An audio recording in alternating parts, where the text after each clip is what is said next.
米米和神秘的梦幻海洋。在一个遥远的土地上，有一个名叫米米的小女孩，她的冒险从来不会结束。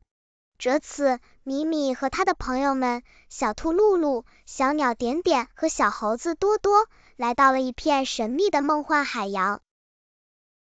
这片海洋非常美丽，水面上漂浮着五彩斑斓的珊瑚，鱼儿在水中跳舞，还有闪闪发光的海星。这里真是太神奇了！小兔露露惊呼道，她的眼睛里充满了好奇。是啊，小鸟点点在空中飞翔，俯瞰着美丽的海洋景色。我们的任务是探索这片海洋，看看能发现什么奇妙的东西。米米拿出一张古老的地图，上面画着一个宝藏的标记。地图指引他们前往一个神秘的海底洞穴，洞穴的入口被五彩的水母守护着。我们要找到那个海底洞穴，米米说，但我们需要小心水母，它们非常漂亮，但也有点危险。让我来看看。小鸟点点飞向水母，用它那轻盈的羽毛抚摸着水母，发现水母其实是友好的，只是需要尊重它们的空间。原来它们只是想要朋友而已。小鸟点点告诉大家，大家都小心翼翼地通过了水母群，来到了海底洞穴的入口。洞穴里散发着幽暗的光芒，像是隐藏着无数的秘密。我们必须找到洞穴里的宝藏，米米说。但洞穴里有很多迷宫和障碍，我们要一起合作。在洞穴里，小猴子多多灵活地攀爬，帮助大家避开了各种障碍。小兔露露则仔细地研究地图，找到正确的路径。小鸟点点在上方飞翔，照亮前方的路，而米米则指挥大家保持队伍的协调。当他们走过一段弯曲的隧道，突然发现了一个巨大的珍珠，它在水中闪闪发光。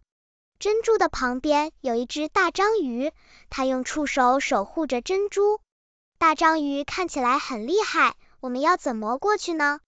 小兔露露担心地问。我们可以试着与大章鱼交流，米米提议，也许它只是在测试我们的勇气和智慧。米米和朋友们向大章鱼打招呼，表达了他们的善意。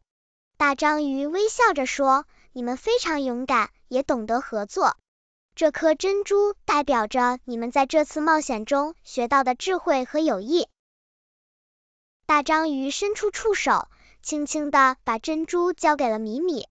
珍珠里闪烁着金色的光芒，象征着他们成功的冒险和无尽的可能。当他们准备离开洞穴时，米米说，这次冒险让我们学到了很多。我们要像珍珠一样，永远保持智慧和友谊。回到海洋的表面，夕阳的余晖映在水面上，五彩斑斓的景象更加迷人。米米和他的朋友们站在海边，看着美丽的海景，心中充满了满足感。这真是一次难忘的冒险。小猴子多多高兴地说。是的，我们学会了如何合作，也了解了友谊的重要性。小鸟点点在空中飞舞，留下了一串轻快的歌声。让我们继续冒险，去探索更多的奇妙世界吧。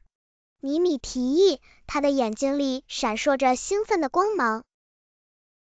小朋友们，米米和他的朋友们的冒险告诉我们，无论我们遇到什么挑战，合作和友谊是最强大的力量。我们要像米米一样，勇敢面对困难，尊重每一个生命，并且珍惜每一次的冒险机会。希望你们也能像他们一样，发挥自己的特长，团结合作，一起创造更多美好的回忆。